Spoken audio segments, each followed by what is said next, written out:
Bonjour, nous nous retrouvons pour notre rendez-vous hebdomadaire.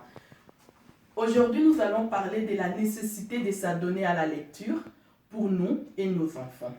Le corps a besoin de nutriments pour grandir, se développer et demeurer en bonne santé. L'esprit tout autant au risque de s'atrophier.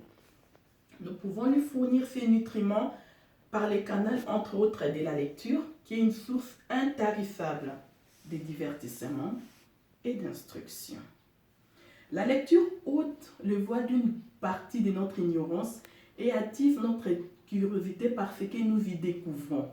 Les avancées de la médecine, les combats menés ailleurs. Et cela est susceptible d'éveiller des sentiments d'altruisme, d'engagement à des combats, à des causes jusque-là ignorées, comme celle qui nous occupe actuellement, les harcèlements sexuels. C'est donc une nécessité de donner ce goût à nos enfants. Le plus tôt possible pour que cela devienne une passion. C'est un legs inestimable. La lecture doit être un virus à partager généreusement autour de soi, car elle nous a guéri de la paresse intellectuelle pour les uns, de la paresse intellectuelle pour les uns et de l'ignorance pour les autres.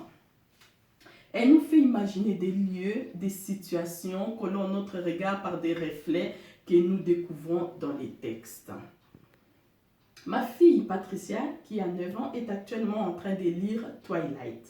C'est un roman de plus de 500 pages. Trop long, même pour moi. Mais bon, elle a attrapé le virus de la lecture.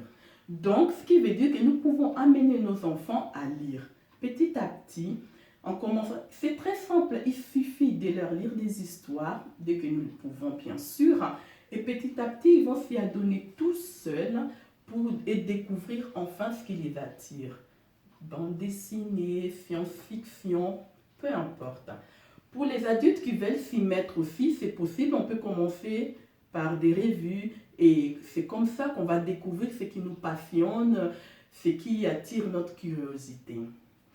Nous voyons donc la nécessité de s'engager dans l'alphabétisation des adultes et d'y participer aussi. Je vous dis donc à mardi prochain et n'hésitez pas à nous faire part de vos impressions et des sujets qui vous tiennent à cœur. Au revoir.